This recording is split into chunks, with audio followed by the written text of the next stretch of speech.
For 20 years, I believed I was living a normal, happy life. My wife, Saira, and I had a son, Aarav, whom I loved with every fiber of my being. He was my pride, my joy, my legacy. Together, we had built a comfortable home, a family routine, and a life that seemed unshakable. I trusted Saira completely, and I trusted that our son was my blood. But life has a way of hiding truths that are too cruel to imagine. The first hint came from a routine medical test. Aarav required some genetic testing for a minor condition, and the lab suggested a confirmatory test to rule out hereditary risks. When the results came back, my blood ran cold. The markers didn't match mine, they didn't even partially match. At first, I thought it was a mistake. There had to be some error. I confronted the lab. The tests were repeated twice, and each time the truth became undeniable. Aarav was not my biological son. My heart pounded and the world around me seemed to shatter.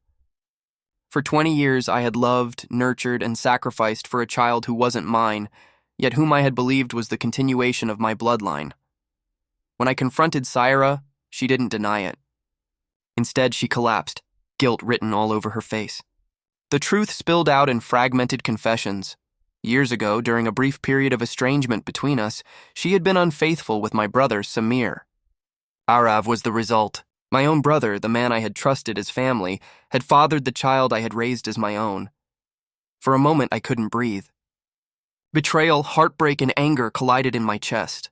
I had been deceived by the two people I trusted most in the world, my wife and my brother. The emotional fallout was immediate. How could they betray me so thoroughly?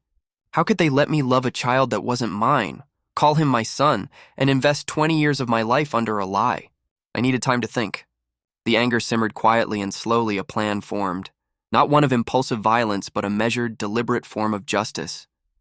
Aarav had grown up thinking he was my son, but legally and morally I had the right to control what inheritance and legacy I left.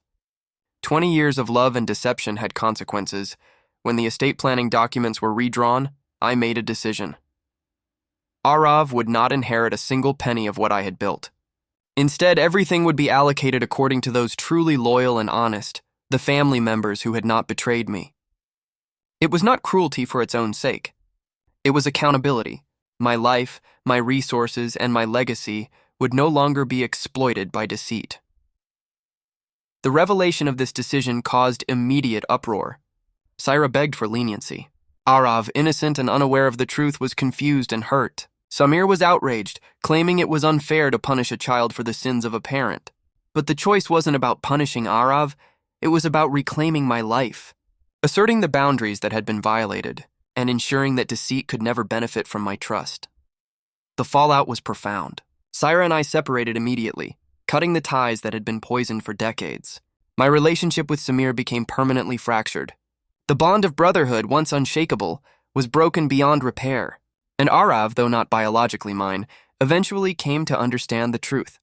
Not fully, but enough to grasp the depth of the betrayal and the reasons behind my decisions. What remained was a sense of clarity. I had been deceived, yes, but I had also asserted control over the one area I could still protect: my legacy, my resources, and the moral structure of my life. Betrayal, I realized, cannot be ignored. It must be acknowledged and addressed, even when it hurts the most. Years later, reflecting on the ordeal, I recognized a harsh truth. Trust is sacred, and once broken, it has consequences far beyond immediate pain. Saira and Samir had chosen deception, and they had gambled with my life, my love, and my family. Karma, in a way, had taken a form I orchestrated, a legal and moral reckoning that could not be undone. In the end, I had lost the family I thought I had, but I had regained control over the life that was still mine. The lesson was brutal. Love can be blind, trust can be exploited, and legacy can be stolen. But accountability, carefully exercised, can restore a sense of justice, even after decades of betrayal.